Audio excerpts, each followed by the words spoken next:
got our engine all warmed up. You can see we're holding right at, driving around for a while, holding at 180 on our gauge.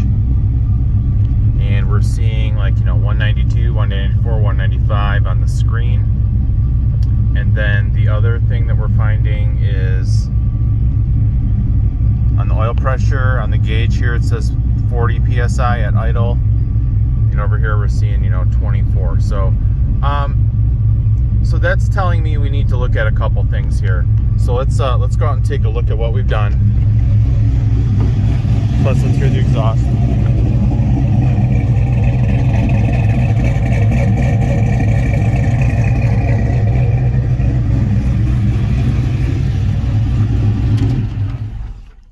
All right, let's pop the hood.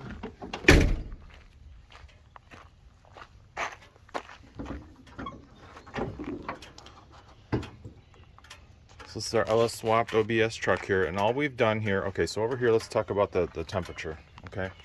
Right here is the GM temperature sender. Now, the one that was in here was all cut up, so I called Holly. They said, go ahead and order one for a 04 Silverado.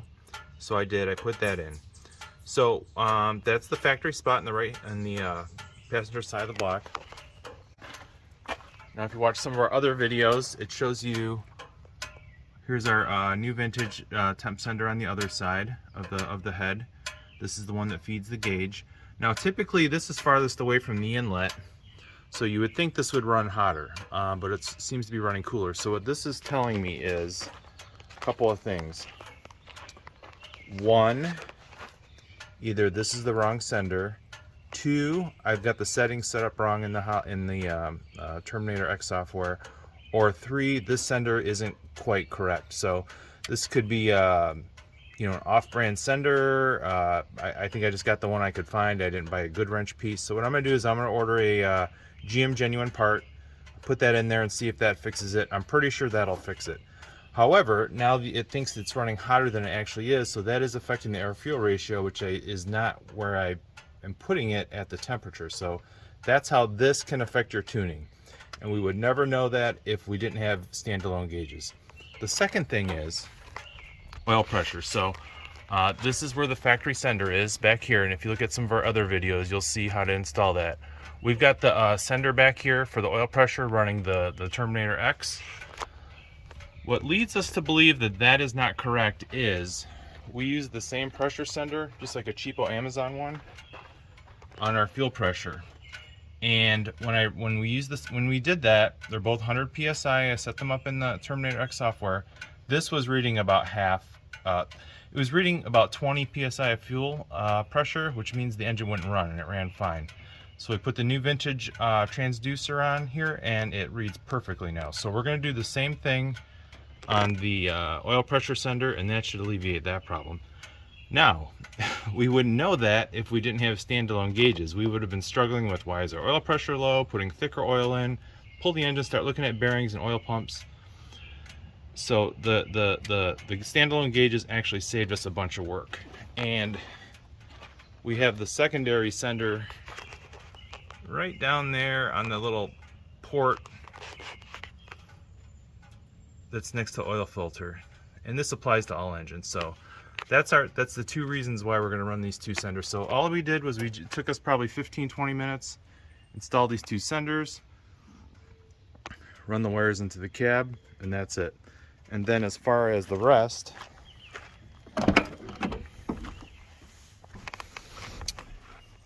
whether you're running a GM-PCM, the speed signal comes out of the GM-PCM, 4,000 pulses per mile. We ran our Holly system out of our Terminator X Max. We picked up the speed sender right out of that. What's good about that is you can set the tire size and all that kind of things. If you're using a stock GM PCM or a Ford PCM, it might be out of a Corvette and you've got it in the truck. Or it's from a truck and you've got it in a Camaro. So the speed setting is probably not going to be correct. So what's good about the aftermarket speedometer is you can actually set it to be correct using your drive a mile feature. Tack out, yeah, so all we did on this, we've got a video on how to do this for GM and for the Holly system. Pretty easy to do. The tachometer, that's pretty straightforward. Pretty much all computers, regardless of whatever EFI system you're running, has a TAC output. The Holley set to 8-cylinder, the GM set to 4-cylinder. So that should be all set. Here now the engine is sitting well, probably reading warmer. Well, the fan's kicked on. So let's see what our gauge says. Well, let's see what our, okay. So this says 198. Okay, see this says 52. Okay, so 198 is our temperature. Yeah, this is about 191. So, like I said, this is telling me that there's something not right. So I have a feeling it's the actual sender itself. Volts are volts. That's pretty much a no-brainer. So really, volts. And the other thing too is when the fan turns off. Oh no, that would be the temperature. So volts and tachometer are probably the two things that. Well, volts are just reading volts out of the system, so that's not a big deal. The tachometer, that's probably going to be correct no matter what you get it out of. You'll have to get it out of the system anyway. The other thing is fuel. That comes from the fuel tank. That has nothing to do with the computer, so that has there's no advantage to any modules on that. All the indicators in here, the turn signals, high beam, and all that kind of stuff, has nothing to do with the computer, so that all has to be wired up individually as well.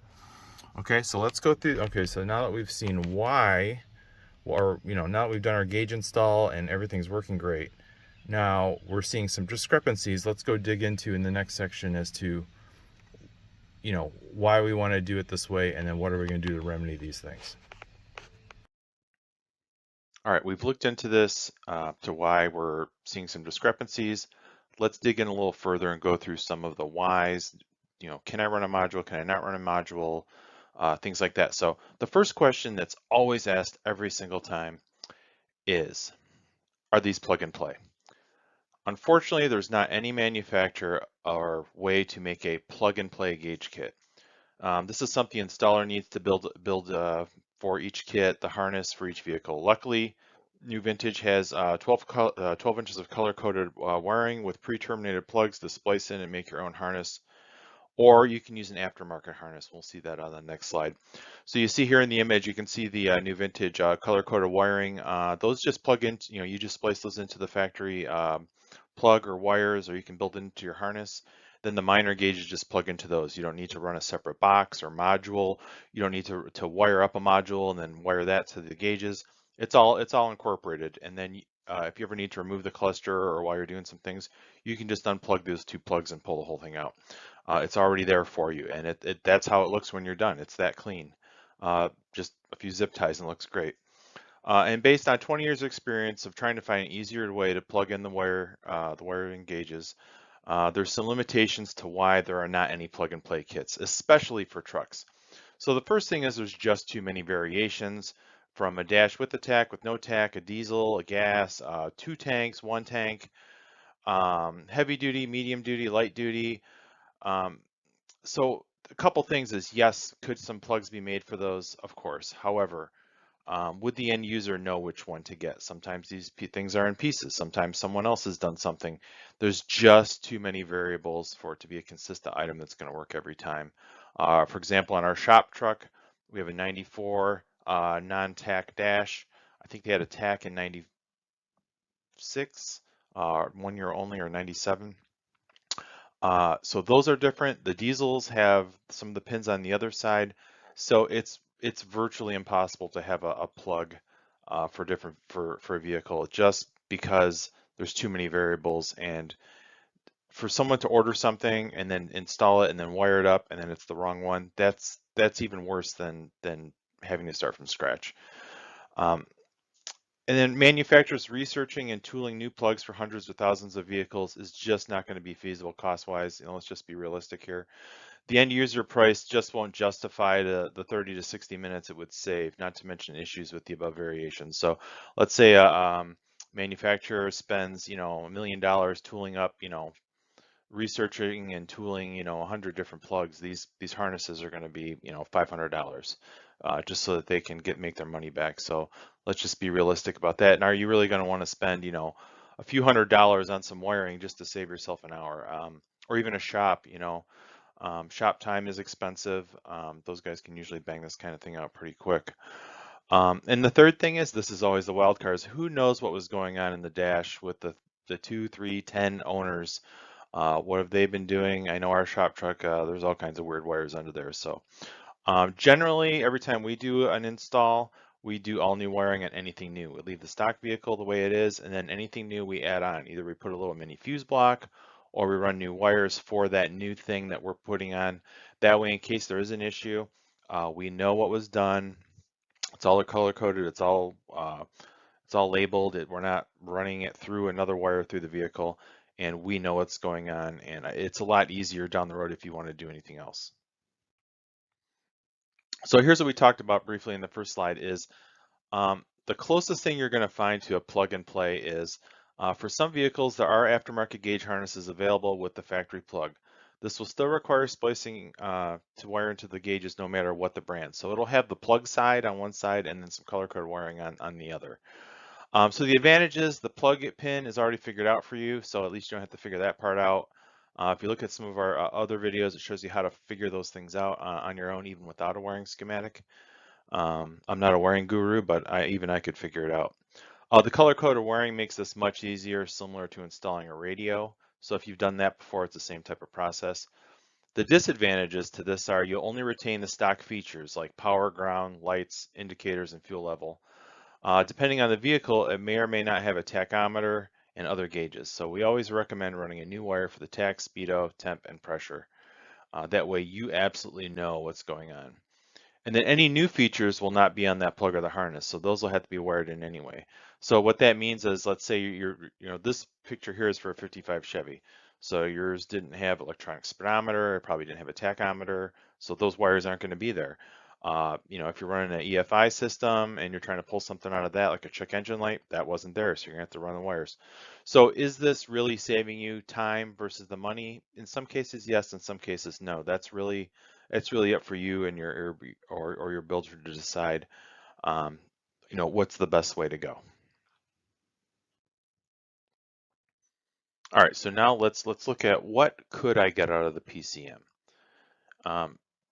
Now, your most basic fuel injection system will need two things. It'll need the tachometer signal, so it'll know how fast the engine's going, and it'll need the water temperature sender, so it knows how warm the engine is, so it knows how much fuel to deliver. Is it need to prime, and it'll need the O2 sensor to tell it, so it knows how much fuel is being burned.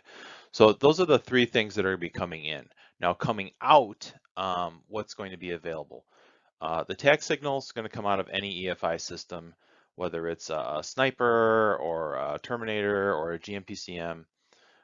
The temperature sender might be there. Most of the time, they're not going to have an output for that. So those are labeled in green. Those are the things that are going to be going in and might be coming out. All the things in orange, those are things that might be coming in and might be coming out. So let's start with the speed signal. The speed signal will be coming in on anything with a transmission controller, so all your GM products. If it's automatic transmission, even manual will have it coming out of there sometimes, depending on how you've got it set up. If it's automatic and it's computer controlled, it'll be in there and there'll be an output. Whether it's a Terminator X Max or a GM PCM or even some of the Ford ones. If it's just a regular Terminator or a HP or something that does not control the transmission, the speed signal will not be going in there, so it will not be coming out. So you can that will have to come directly from the transmission. Check engine light may or may not come out. That is on the GM and some of the Fords. Most of the Holley products do not have a check engine output light option. And then oil pressure, that's not required on any PCM that we're aware of. Sometimes there will be a pressure switch for the oil pressure.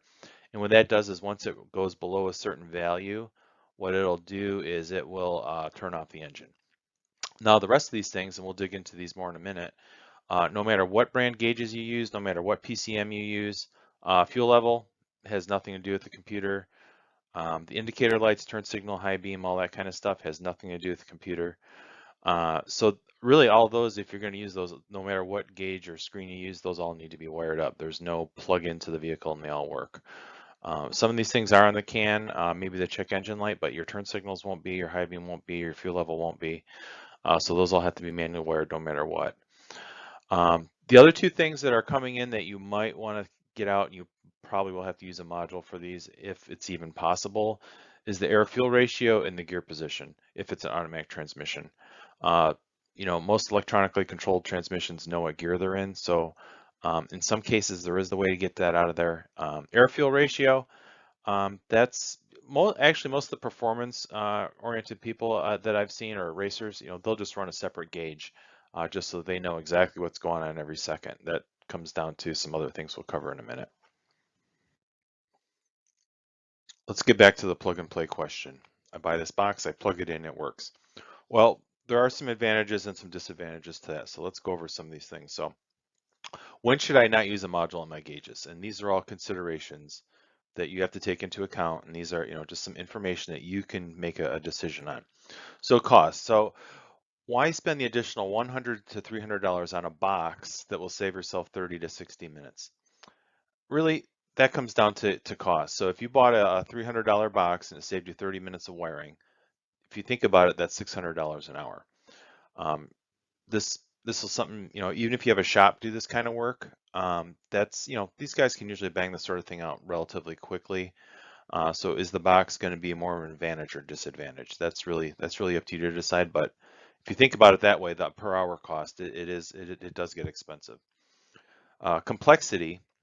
So when you're adding these boxes and modules, you're adding layers of complexity that can add to complications when troubleshooting. So, for example, you've got a gauge kit, and then you've got a box that's being run out of a Poly Terminator X. So you've got your Terminator X reading a sender. You've got that set up a certain way.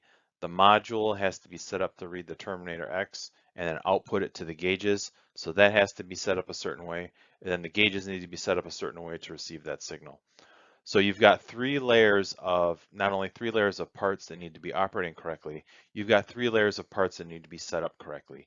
And any malfunction or improper setup on any one of those three things will make it to where it won't operate correctly and you'll be unhappy. So these different layers of things can just add complexity that could make it more difficult to figure out in the end if there is some sort of issue.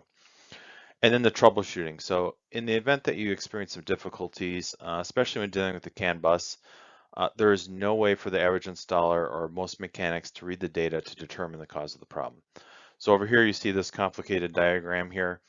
You've got module A reading from module B, and then it's outputting this signal to module C that sends it through other things.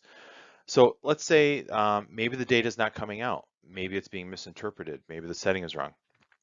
There's really no way for anybody to hook up to that and see the raw data and understand what that is, the average shopper, installer, at-home person. I mean, are there people out there that can do this? Yes. They probably make enough money just to have somebody do this, to be honest with you. But, there's just no way to troubleshoot this on your own, and it can lead to some frustrations, and that's what we're trying to avoid here, to make this easy as possible. With when should I not use a module to run my gauges? First thing is speed. Each layer of converters has some lag time. So this can be the difference in damage to your engine and saving it. So what happens is your PCM receives a signal, processes it, sends it out. Then the box or modular converter receives the signal, processes it, and then sends it out to the gauges or whatever. Then the gauges receive the signal, processes it, and then displays it on the pointer or screen. And even though these only take a very short amount of time, it does add up, and it can be mildly annoying to potentially damaging to the engine. We don't want to over rev things, things like that. Anybody who's tried to set up a 4L60 transmission in the Terminator X software knows that you have to fake the shift points down at wide open throttle because it takes time for everything to think. So, what we want to do is we want to make sure you see the information instantly, and that's your insurance policy on your available engine. And accuracy. So, like we saw earlier in the video, in this video where we saw the discrepancies in a few things. So this is really what's important is, all the new vintage gauges all come with the matching temp sender and pressure sender. What that means is, that gauge is going to work with that sender. So there's no guesswork. You're not using some, like we saw, we're not really sure what temperature sender we're using. And we don't want you to, and that's really what can cause a problem. Suppose that temperature sender was biased the other way wrong. Suppose it was too cool. We end up overheating the engine. Or suppose we bought a pressure switch and it didn't work at all, and then we're struggling. So that's what's good about the new vintage kits. They include all that kind of stuff so that it works properly and it's all calibrated together and you know exactly what it is. And then the sixth thing is using a module really easier? So most of the time these modules require power, ground, the input, and the output. So right there's 4 things, right? So are these modules really saving you any time? Well, we know they're costing you money. So are they actually saving you time with wiring? We've now got 4 connections instead of 1. So for example, let's say we're trying to get the temperature sender out of a PCM. We got power, ground, signal in, signal out. That's 4 wires versus just putting 1 wire on a temperature sender. So that's something you'll also have to take into account. Is this really going to be any easier?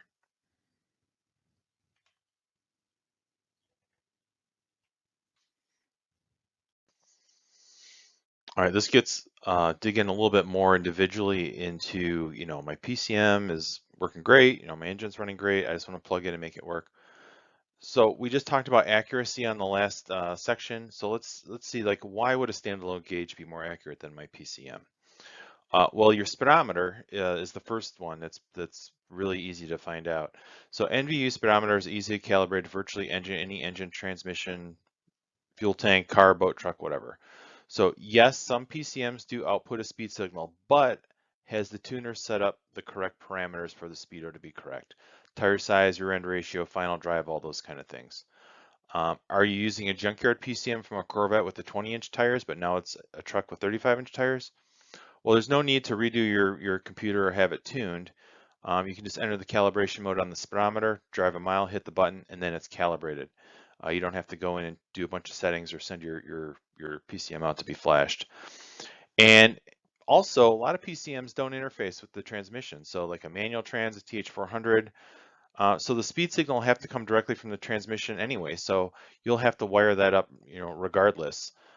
So no PCM or module is required. There's really no reason to even consider that if you've got a manual transmission. And the other have features like performance timers and settable odometer and things like that that are kind of neat to have as well. So let's go to the tachometer. So the tachometer is going to read the signal on the PCM, and it's going to be pretty accurate no matter what. So it'll be generated by the PCM, it'll be output, and it'll, the setting will vary by manufacturer. Most of the aftermarket ones output a 8-cylinder signal. The GM outputs a 4-cylinder signal. You need a pull-up resistor. That's been covered before. But they'll always be there, and it won't require a module no matter what. There's just no reason to. That gets into the lag time. I see a lot of people, like even New Vintage sells a speed and tach interface, and it's pretty fast. It's probably the fastest one out there, but in a race application or high performance application, there is a little bit of lag time, and it's fine for a street car, but a direct input is definitely going to be the way to go. So the benefit of an actual tachometer is to be able to see a pointer, which I always prefer a pointer, moving in an analog manner with shift warning. So all that can be displayed right on the tachometer. So the coolant temp or water temp. So using a match, and we saw this earlier in this video, using a matched gauge and sender will always yield a more accurate result. As we saw in the test video, our temperature readings were different from side to side and device to device. Using some deductive reasoning, we determined that the analog standalone gauge was accurate. Without this information, we would not be able to properly tune our PCM and possibly damage our engine if the sender were biased the other way. So when I say biased the other way, let's say it was reading too cool and the engine was actually hotter than it really was. That could potentially lead to a problem. So we just assumed the PCM was correct, but until we ran the standalone gauges, we found that there was this discrepancy, and it turns out it was the sender, which we ordered the GM piece, and it seemed to operate properly for now anyway. So what we did is, this is kind of what led us to believe there was that the gauge is right, is while we were driving, we've got a 180-degree thermostat, just driving down the road 50, 60 miles an hour all day long, that gauge holds right at 180. So that tells me that the gauge is most likely, or is accurate, and the screen was off. So, because we were seeing the 192 to 195. So looks like we rectified that, but we would have never known that had we not had standalone gauges. Now let's look at the oil pressure. So in our initial startup, we know the screen was way off. So like we saw in the video, it was showing all kinds of different things. So this is what led us to figure that out. So the original gauge that was in the vehicle in the stock cluster was reading twice what the screen said.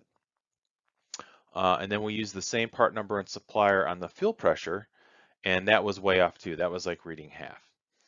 So our NVU oil pressure gauge read similar to the original gauge, um, and that's what kind of verified that our oil pressure was correct. So it was reading 40 psi with the old cluster and 40 psi with the new vintage gauge and sender.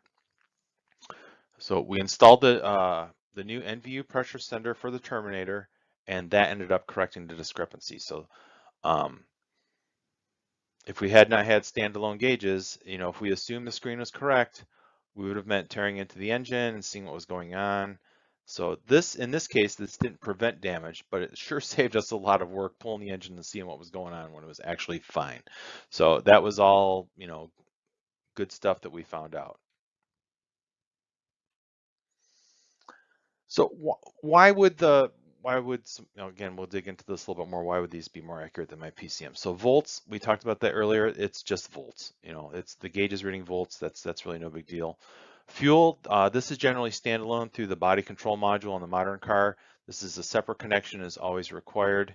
Luckily, new vintage will send them out preset for your vehicle. This does not interface with any of your PCMs in any way. This does not interface with any fuel injection system. This is a standalone thing. No matter what gauge kit you use or what you're doing, it's going to be separate, so you have to wire it. So there won't be any even if you buy a module, you still have to wire this thing up. And then the indicators, while some do output a check engine light, which you can use on the new vintage gauges, a lot of them don't. And no matter which gauges you use, which tablet you use, um, there's no way just to plug in and have these indicators work because they're not part of the computer. They're, turn signals, high beam, brake lights, things like that. They're, using a module on those just doesn't do anything because they're not interfacing in any way with the computer. So those always have to be wired up no matter what you do. So there are times where you may need a converter. So let's look at the speedometer. So there's very few times where you don't have access to a speed signal. The first time is when you're using a Viper Trans, and it's primarily on the Dodge products, or who knows what somebody's building. They may have taken a tail shaft off something and stuck it on something else. So if there's no way to get a speed signal, you don't have a cable output. If you had a cable, you could use one of those screw-on speed senders, or on a Ford, they make a speed sender that looks like a Ford cable. You can use that. But if that hole's not there and there's no speed sender in the vehicle, there's two ways you can go. You can go with the GPS sender here shown at the top. That's the new vintage part there that works really well. Or you could do a drive shaft mount, a reluctor wheel. Basically, this is a crank trigger that mounts on a drive shaft, and this will give you your rotating vehicle speed. Um, so like, you'll see on a lot of the Dodge trucks, they have those tone wheels. Those are a little bit flaky, and don't generate a lot of strength as far as signal. So that's where one of these two options would probably work out pretty well.